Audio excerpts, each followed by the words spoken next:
將軍澳線喺今日傍晚時分發生電力故障，全線曾經需要暫停服務，現已恢復有限度服務。喺今日下晝5點半左右，鰂魚涌站至油塘站發生電力故障，工程人員搶修後，將軍澳線仍然需要全線暫停服務。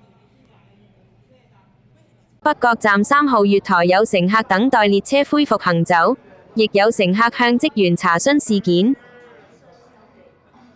工程人員進入隧道維修期間，一架 M Train 於北角站3號月台停泊，該列車編組為 A213、A178。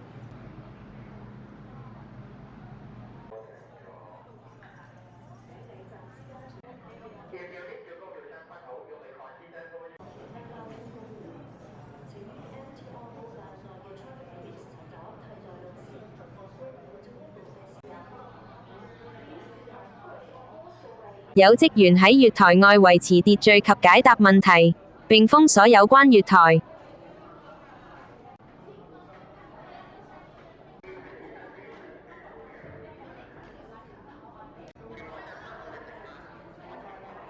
期間亦有更多工程人員進入3號月台。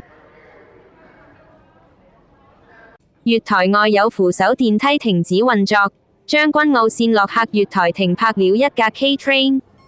另外，受影響車站可免費出閘，有大批乘客出閘前往乘搭東隧過海路線。